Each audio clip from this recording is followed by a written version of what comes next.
Tom Haman su'aalaha la weydiiyey waxaa ka mid ah howlgalkii soo qabashada dadka sharci darrada ah ma bilowday. Ha ayuu yiri waxaanan muhiimadda saarayna ayuu yiri dadka khatar ku ah ammaanka qaranka. Waxa uu yiri qof kasta oo ammaanka qaranka shacabka Mareykanka iyo waliba ammaanka qaranka khatar ku ah gacanta ayaan ku soo dhigaynaa. Waxaan bartilmaameedsanaynaa ayuu yiri marka ugu horeysa wejiga koowaad dadka dambi la xiray oo dambi lagu helay oo la xukumay oo xabsiyada ku jira walow qaar magaalooyinka dimuqraadiga ah arrintaasi diidan yihiin dadka xabsiyada ku jira ay noo diidan yihiin inaan xabsiyada kala soo baxno oo aan masaafurino ayuu yiri. Laakiin waxaa la yiri dadkaasi xaggeed ka helaysaan su'aasha la weydiiyey ay ahayd. Wuxuu yiri waan garanaynaa halka aan ka helayno ciidamada ICE-na waa ay garanayaan halka ay ka helayaan. Sidoo kalena waxaa la yiri maxay maanta oo talaadaha ay uga bedelneed shalay iyo maalintii ka horeysay wax badan ayay uga bedelantahay ayuu yiri waayo howlgalkeenii soo qabashada si toos ah ayuu u bilowday guud ahaan wadanka ayuu ka socdaa. Ma doonayo ayuu yiri inaan meel gooni ah cayimo sababo la xiriira ammaanka ciidamada howlgalkan fulinaya. Laakiin waxa uu yiri guud ahaan wadanka waa uu ka socdaa. Sidoo kale waxyaabaha la weydiiyey waxaa ka mid ahaa dadka marka aad qabataan kadib maxaad ku sameynaysaan. Waxa uu yiri marka ciidamada dadkaasi waa la soo qabanayaa, waa la process gareynayaa, waa la xirayaa.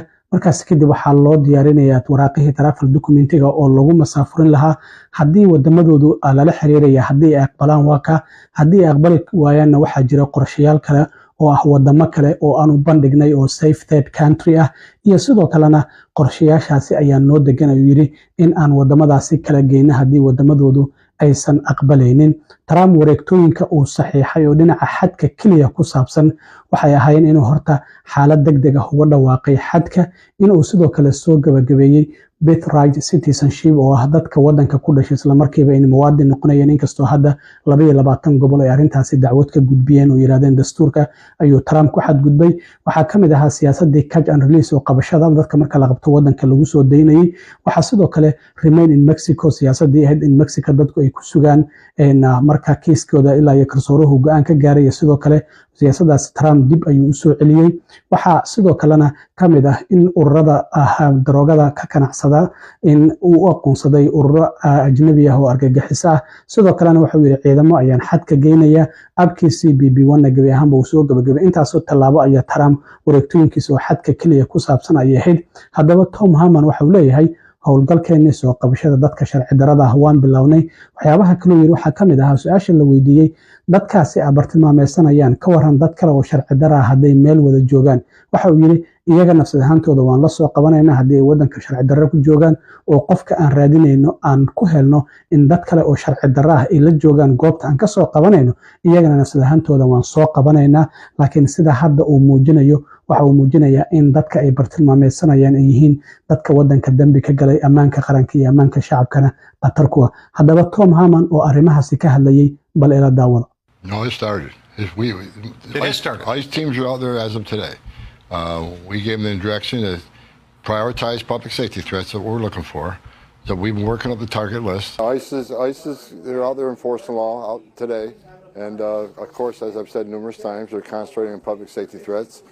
That'll be our priority right out of the gate. So ICE officers are back to doing their job. Well, look, I wouldn't call them raids or target enforcement operations. They know exactly who they're looking for. They know pretty much where they'll find them. So again, these are well-planned operations.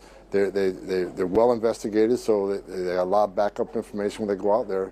A whole team goes out for officer safety concerns. So this happens throughout the nation. I mean, I'm not going to tell you specific locations out of officer safety concerns, but ICE is back doing their job effective today. They haven't been able to do it for years. Yes, people in the country illegally, they have a criminal conviction that makes them a public safety threat. That's our priority. Again, these ICE officers across the country have a non-detained docket. They know who these people are. When they don't show up in court, they fail to leave as ordered by an immigration judge, or they have, NCIC information on someone who's arrested for a violent crime here that's in the country illegally. They take those leads, they do investigative work, and through that work, try to find out where these people may be located. And that's the whole investigative piece they do before they go out and actually make an arrest. That's the target of this operation. But like I said many times, in places like sanctuary cities where we can't arrest a bad person in the jail, we would like to have access to the jail to arrest a criminal alien in the safety and security of a county jail, which is safer for the community, safer for the officers, and safer for the alien. But when you release a public safety threat out of a sanctuary jail and won't give us access to him, that means we got to go to the neighborhood and find him.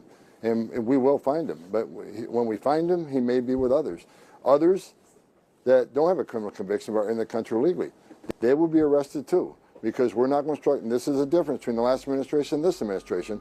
ICE is going to enforce the immigration law. There's nothing in the INA, the Immigration Nationality Act, says you got to be convicted of a serious crime in order to be removed from this country. So there's going to be more collateral arrests in sanctuary cities because they forced us to go in the community and find the guy we're looking for. What I'm telling you is when we go find our priority target, which is a criminal alien, if he's with others in the United States illegally, we're going to take enforcement action against him. We're going to enforce the immigration law.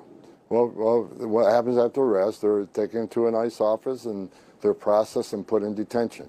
While they're in detention, ICE officers work on travel documents. The host country sends travel documents saying, yeah, this is our citizen, this is our national. Then we make flight arrangements. So they could be in detention from a few days for a few weeks until that removal is made happen. We have various plans. Other countries are willing to take them. We have third safe country removals. So that's something we're working through. But I think you're going to see less of the recalcitrant countries that won't take their citizens back under this president, because this president has vowed that these countries will take them back. So I'll leave that up to the White House, but there will be negotiations with those countries who are pushing back on recalcitrancy.